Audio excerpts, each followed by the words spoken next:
Kitab Suci Tao Te Ching dan Pembabarannya, Bab 11. Bab 11. Nilai kekosongan sesuai Tao. 1. 30 jari-jari dari roda kereta yang dipasang pada sebuah naf atau ganda roda. Di tengahnya ada satu lubang kosong untuk dimasuki poros atau as.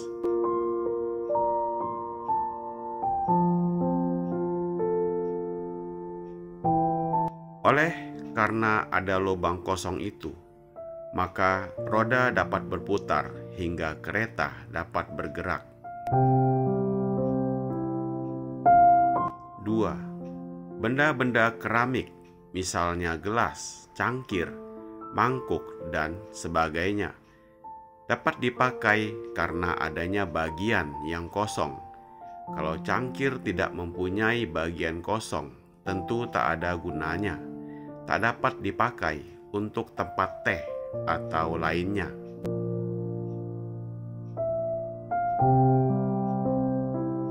3. Melubangi tembok untuk pintu atau jendela barulah berguna untuk kamar. 4. Maka dikatakan barang yang berwujud itu memberikan hasil atau keuntungan, tetapi kegunaannya karena adanya kekosongan.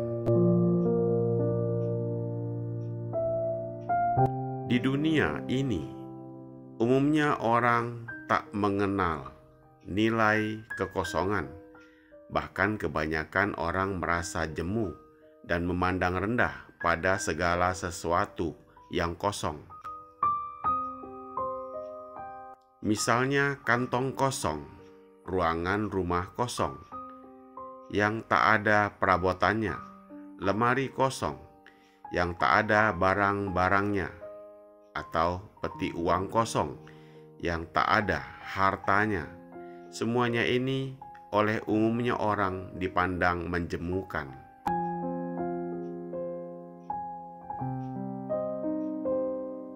Tetapi bagi seorang kebatinan, terutama Lao Tzu, justru memandang kekosongan itu sebagai sifat luhur yang kegunaannya tak ternilai besarnya, sehingga dapat disamakan dengan kesempurnaan dari Tao.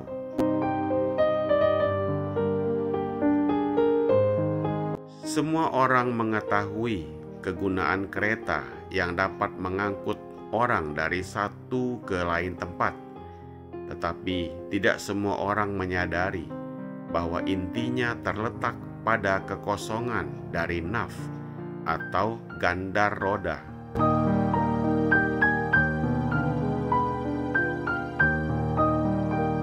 Tanpa adanya kekosongan itu, pasti roda tak dapat berputar dan keretanya pun tak dapat bergerak. Pasal 1.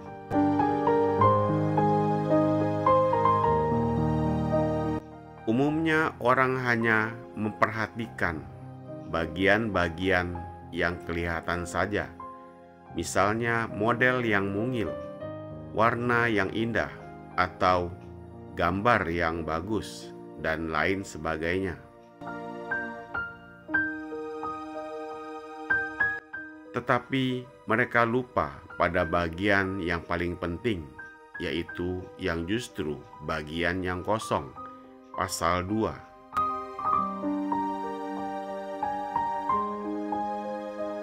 Pada pintu atau jendela pun umumnya orang hanya memandang bagian yang kelihatan, yang berwujud saja.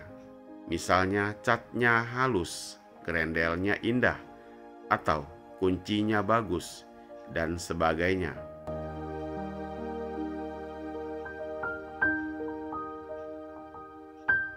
Tetapi mereka tak memperhatikan bagian yang kosong.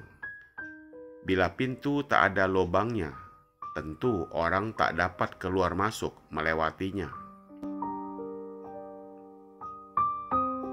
tanpa ada lubangnya, jendela, tentu sinar matahari yang hangat dan hawa udara yang sejuk tak dapat masuk.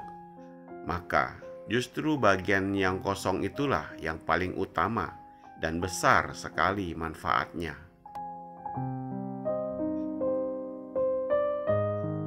Begitupun rumah-rumah tinggal, justru ruangan-ruangan dan kamar-kamar yang kosong itulah yang berguna dan dapat ditempati orang. Tanpa ada ruangan-ruangan yang kosong, rumah itu tentu tak dapat ditinggali. Pasal 3. Seperti halnya dengan kereta yang dapat digunakan untuk angkutan dari satu ke lain tempat hingga memberikan hasil atau keuntungan besar, tetapi tanpa adanya naf atau ganda roda yang di tengah-tengahnya kosong, tentu rodanya tak dapat berputar hingga keretanya pun tak dapat digunakan.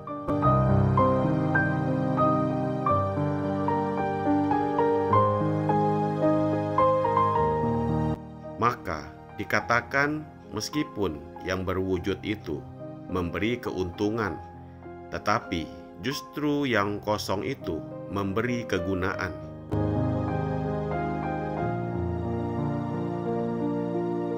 Dalam bab ini, Lao Tzu menerangkan kebesaran kegunaan dan nilai kekosongan hingga sesuai dengan Tao.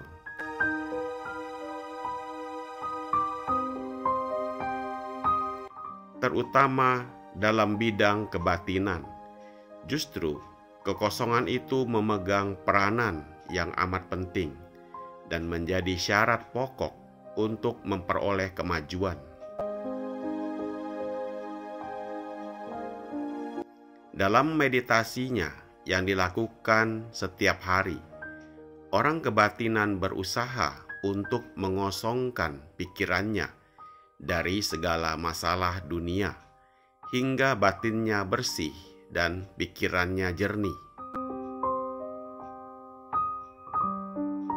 Sebaliknya, orang biasa membiarkan pikirannya penuh dengan segala masalah, kedengkian, kebencian, dan sebagainya, sehingga Tao yang suci dan murni tak dapat bertempat dalam dirinya. Lao Tzu mengatakan bahwa Tao tak dapat dilihat, tak dapat didengar, tak dapat dicium, tak dapat diraba. Jadi Tao sifatnya kosong, tetapi meliputi seluruh alam dan kekuasaannya paling besar. Segala benda berasal daripadanya dan kemudian akan kembali pula kepadanya.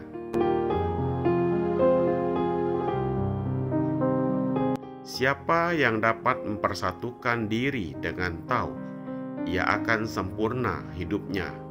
Akan tetapi, siapa yang ingin untuk mempersatukan dirinya dengan Tao, harus dapat mengosongkan dirinya dari segala pamrih atau keinginan untuk diri sendiri, dari angkara murka, dari hawa nafsu, dan sebagainya.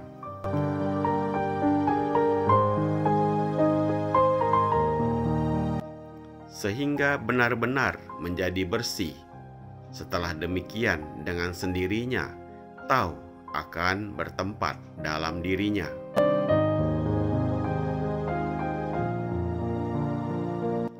Bagaikan ember yang kosong bila dimasukkan ke dalam sungai, dengan sendirinya akan berisi penuh air.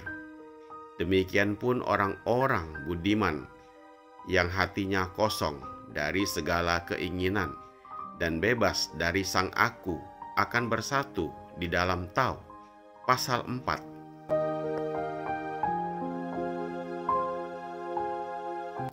Semoga bermanfaat. Terima kasih.